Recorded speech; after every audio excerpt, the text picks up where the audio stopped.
Dan Trojan, welcome to Listening with Leaders. You are, I get to say this, say it slowly, the co-founder, the co-owner, and the CEO of a company based in in Chandler, Arizona, Phoenix area, called Axus Technologies. And Axus is spelled AXUS.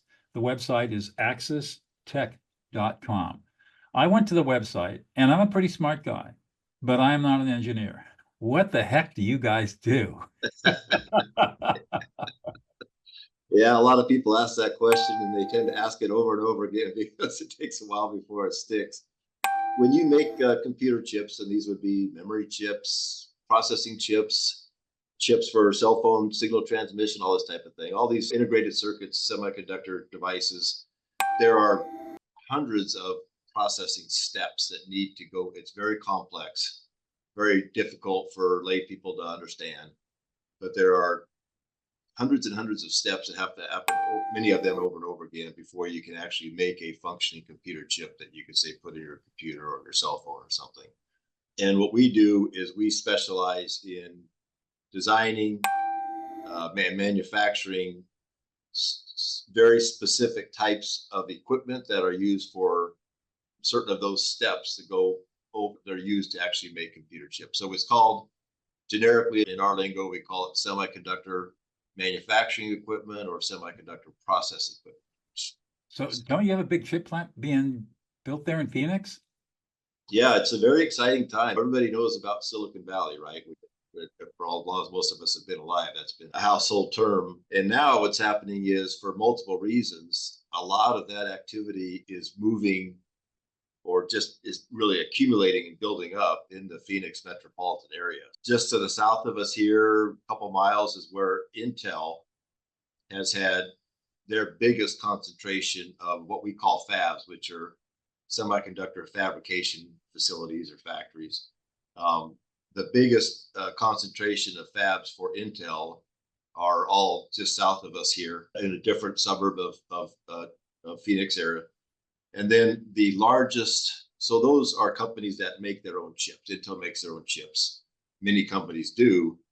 There are also what are called foundries, which are companies that they don't design chips, they don't sell chips or support chips for their applications. They just manufacture chips for other third-party companies. They call that foundry.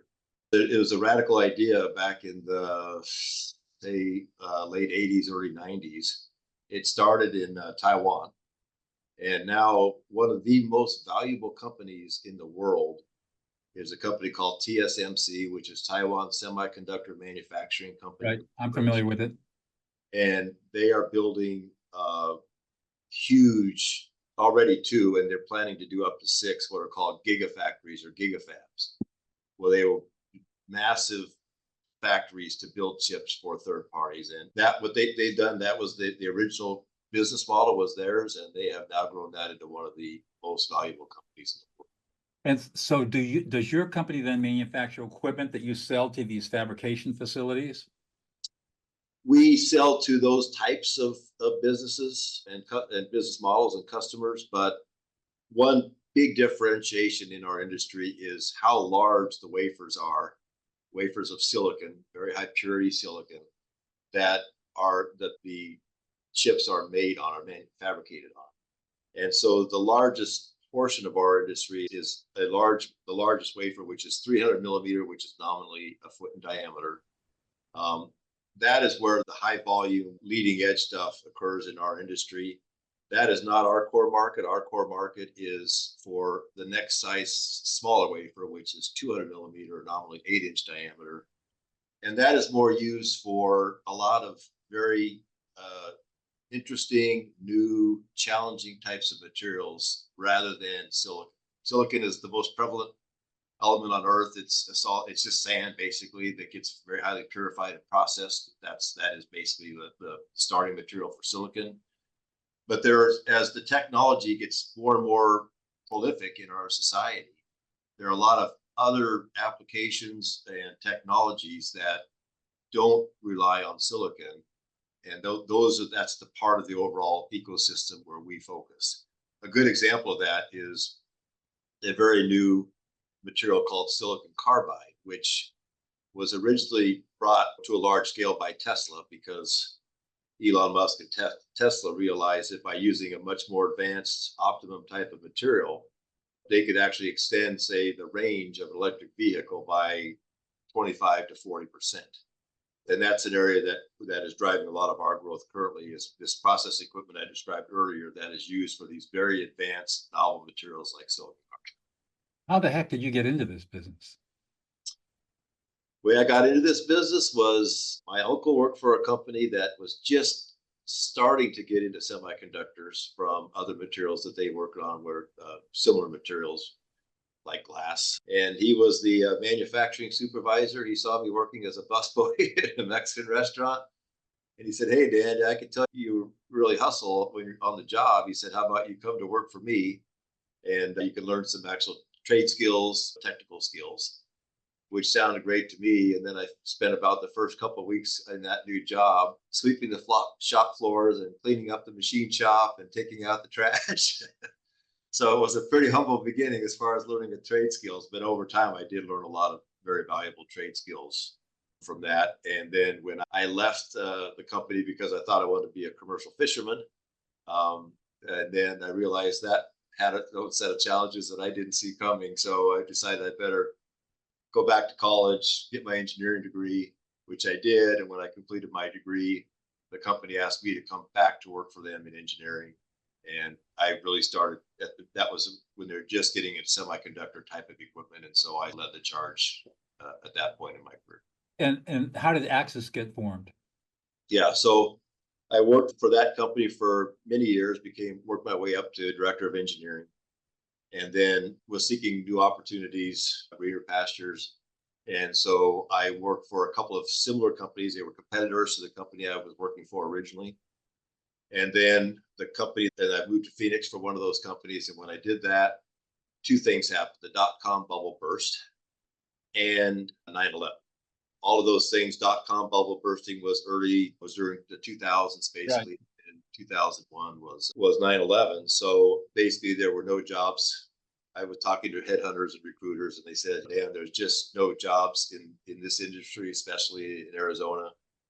So choices are very limited, but if you want to have any opportunity to try to make a lateral move with where you were with your previous company," which I got laid off from after 9/11 because the company was going downhill. And so they basically said the one choice would be to move to Silicon Valley, where there's more opportunities in your field, in your industry, and apply your trade there, basically. I had a young family, 2 young daughters, and a big mortgage. And so relocating to another state was really undesirable. So it was interesting too, the day that I got laid off, I was an emotional wreck. I did not see it coming, had no warning. And I went home in a bad emotional state. And my wife said, "Dan, this is great." I said, "Honey, what are you talking about?" And she said, "You've always talked about wanting to start your own business. As long as you're making a good salary and providing a good lifestyle for us, everything that would never happen. So now is your chance. You're out of a job. Your career choices are very limited. So this is great. Now you get to start your own company." Being the one on the receiving end of that encouragement is pretty challenging, but decided I would try to start my own company and take all the experience that I had in designing, manufacturing new proprietary equipment for my previous employers. And I said, I will take that experience and hang up a shingle and see what I can do to just drum up business opportunities and give it a shot. So the original business model was to take that experience and apply it to what we call the secondary equipment market. So rather than designing and manufacturing new equipment, it's like a good analogy would be almost like used vehicles versus new vehicles. Mm-hmm. I wasn't able to design, build, sell new equipment, but I could take existing used equipment and buy those and then add new technology to them, make them expand their application space, extend their life cycle, improve their capabilities, and then resell that equipment back into the industry. And that's how I started. Wow. Yeah. And here you are today. How many employees do you have today? About 110. Wow, that's amazing. And growing quite and rapidly. We've been and, growing and rapidly. now, of course, with the AI revolution and NVIDIA and everybody out there, everybody's demanding more faster. Absolutely. And you look, we say now that semiconductors are the new oil, because you see what's happening geopolitically around the world. Right. And everything's gone on with conflicts between countries, and well, as what we went through with the pandemic, all of these countries are realizing, hey, we have to have our own onshore domestic semiconductor industry, or we are at a huge risk of whatever. That's why the government is putting billions of dollars into incentives for companies like Intel to build plants all over the United States. That's exactly right. And the European Union is doing this. Mm-hmm. Other countries are doing this. It was a wake-up call worldwide that if you rely on other suppliers, countries, companies for something as critical as semiconductor technology, there's just a huge inherent risk in doing so. So now, one of the things that's driving a lot of the growth in our industry is now, instead of having just the minimum capacity to meet the demands worldwide, you actually have a need for a lot of redundancy, because all of these geographic areas, countries are saying, we have to be very much independent in our capacity capabilities here. So that's a huge growth driver for our industry, as well as the fact that other things are going on just in society. So electric vehicles is a great example. It's a game changer for our industry. AI, if you look at the stories, that statistics about AI, we've always had these data centers for storing information in the cloud and having software services and whatnot that run in the cloud. Now with AI, I don't know what the actual numbers are, orders of magnitude more data centers are needed now to support AI. These things consume as much electricity as some countries can produce, and there's still a vast shortage of bandwidth and capacity there. I've heard some really terrifying statistics that in 5 years, we'll need 10 times the amount of electricity that we produce right now if the projected growth for data centers continues. And it's crazy that existing infrastructure could never expand fast enough. Right. To support it, which is really interesting, because I'm the vice president of a startup here in California, and we've developed a new type of generator that's 33, it uses 33% less copper and is a third less in weight and size, and produces huge amounts of power at very low torque. And so the timing might be right for us too. I'd be very much interested in hearing more about that. Yeah, no, it's incredible technology. If the generators turn into a motor and put in a car, we can extend the range with existing battery technology. You're not changing anything. We can extend the range by between 30 and 50%. Wow. Just because of how efficient our motors. We have three magnetic fields. It's a radial technology, and we're able to create three magnetic fields instead of the usual 2. And because of the topology, we're able to control the flux so that we have no heat. There's no heat loss. It's all turned into motive power. Or as a generator, it's turning in. Definitely would like to learn more about it, but that's right in the same wheelhouse as what we're doing. Exactly. How do you generate more power with maximum efficiency? How do you do that in a sustainable way? Renewable sources being ideal. How do you transmit that power around the grid with minimal loss, maximum efficiency? But if you look at a data center, for example, these things consume massive amounts of electricity. In the process, they generate massive amounts of heat. That's right. To keep those centers running, you have to have massive amounts of cooling capacity. That's right, HVAC. To keep that heat down. It also takes power to run. It also takes then a massive amount of power. So you get this runaway effect, right? Where that AI is now the benefits of AI and how it's going to change society. Of course, you can read about that too. And it's just absolutely mind-boggling. Right. What will likely happen in the not too distant future. Exactly. But the resources, the technology now exists to do large language model learning and this type of thing. But the resources, particularly power, that is going to require to enable that technology to do its job it's just amazing. Exactly. And how do we do it without burning fossil fuels? Yeah, exactly. And that's where even if you were to use fossil fuels with our technology, we would reduce greenhouse gases by 33 to 40%.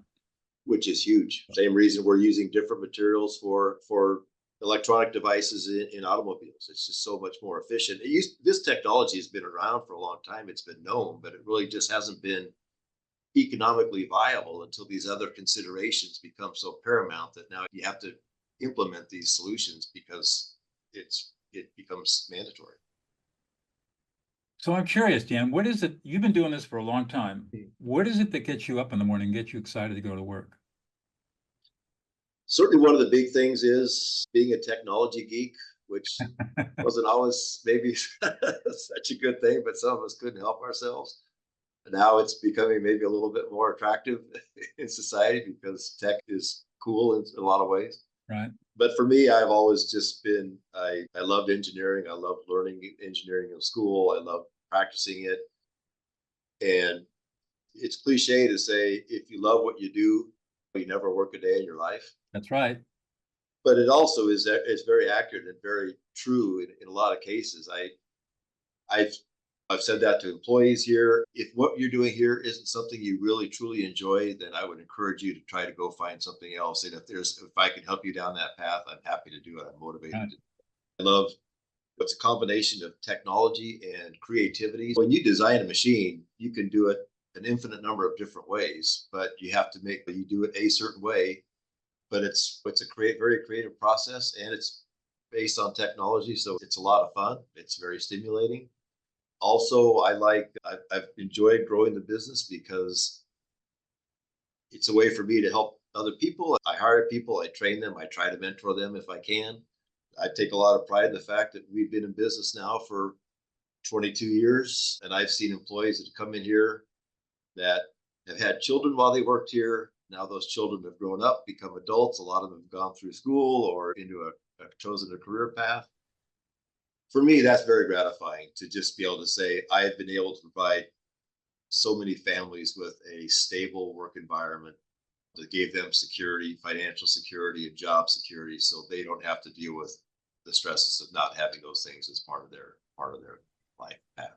I'm curious, how much engineering do you get to do today? You're the CEO, you run the company. That requires a lot of different hats.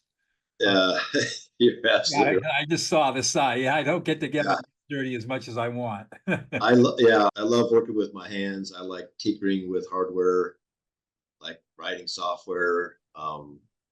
And that's what I did for decades in my career. And then now the company starts to grow, and now you have to change your focus and learn new disciplines about. I can't be the guy that if somebody has a problem with the machine at a customer site or on our manufacturing floor, often people would come to me, customers, employees, and say, "Hey, how can can you help me fix this? Help me figure this out." And I love doing it. I could do it all day long.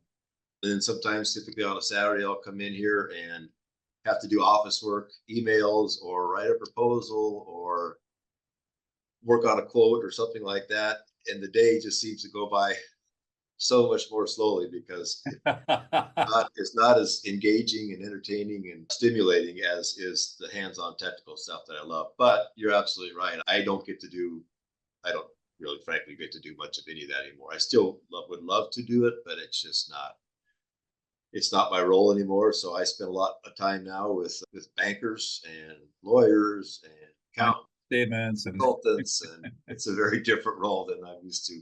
Yeah. It has, but it's also stimulating in the sense that learning new skills is always enjoyable. What's unique about you that you bring to the table that's made you successful? You didn't start out to be a CEO or a founder.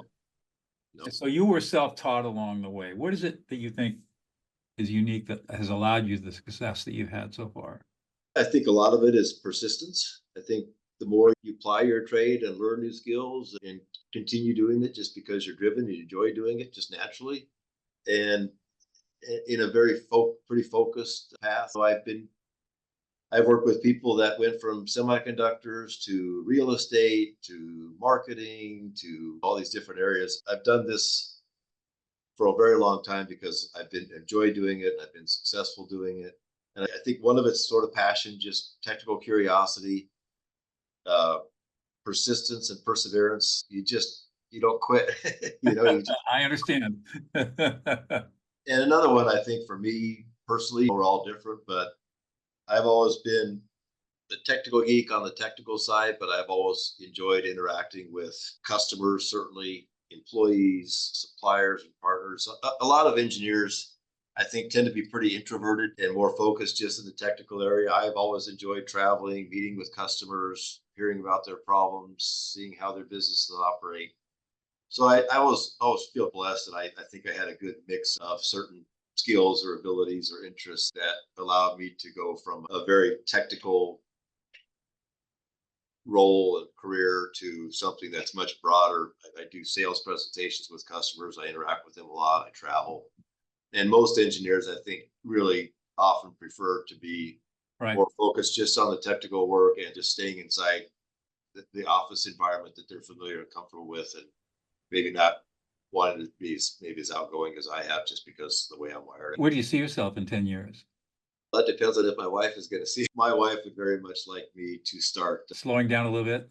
slowing down a little bit, not completely, but maybe going from 50 hours a week to 30 or something like that. I think that would be optimal for me. I have too much too far to go to want to just let off the gas completely. But the other part of this is the company is growing. And so you said co-owner. I'm actually the sole owner of the company. Oh, okay. I bought out my co-founding partner in 2017 and then really reinvested a lot in the company, which has really driven our growth a lot in terms of sales and profitability. And also I invested a lot in new products and intellectual property, a pretty extensive patent portfolio. Protect that investment, which I think we've done a good job of doing. But the company is getting to this scale. You go through these, it's a mom and pop shop for a while, and then you get up to the high single digits, low double digits of millions of revenue, and then that's a big threshold. And I think a lot of people see that's a big chasm to cross for a bootstrap startup company, which we were. And then now we've grown it up to the mid-sized business, the tens of millions. And so being the sole shareholder and funding that growth, and when you have this much invested in the business and this much, say, liquidity as an individual, there's a lot of leverage there. There's a lot of risk associated with that. And the next 5 to 10 years for me will be to continue to grow the company. I love doing what we're doing, but looking at probably diversifying my ownership somewhat and whatnot so that it could be a little less different life risk reward balance than what I did. Yeah, scaling is always an issue, and scaling is much more difficult than people think it is, as you were just talking about. And I learned that the hard way. People would always tell me that. I say, I think I got this. We've been in business a long time. We've been conservative, frugal, and and I compare that to, say, maybe a third-party funded company, whether it's private equity or venture capital or shareholder funded or something like that. But I was completely wrong. When it came to growing the business, we had just as many challenges in that respect as I think anybody else would deal with. And I did not see it coming. That was a very difficult learning experience that we got through it fine, and that's all in the past, and lessons were well learned along the way. But yeah, growing a business is starting a business, very challenging. Growing a business was even much more so. I'm curious, this show is called Listening with Leaders, and from my background, I teach these deep listening skills as a lawyer turned peacemaker. I'm curious about how you learned how to listen. Yeah, I give that a lot of thought, actually, learning how to listen. And I think it's something that's critically important in many aspects of life, not just in business, but particularly in business for sure. I would say it's something I gave a lot of thought to, and I would be in meetings or interact with people where in the back of my mind, I'm thinking thoughtfully about how to make the best of those situations. A lot of that in my mind is doing less talking and more listening. And I've always been very mindful of that. I read books on learning leadership skills. Personal development is another topic that's of a lot of interest to me. And so I think maybe I learned some of that from that, but as well, things you read, but learning how to listen and do so effectively is difficult for a lot of us. But I was always mindful of trying to improve at that more or less on a continuous basis. I think it's really interesting that we're not taught how to listen. We really aren't, when you think about it. We're ordered to listen as children.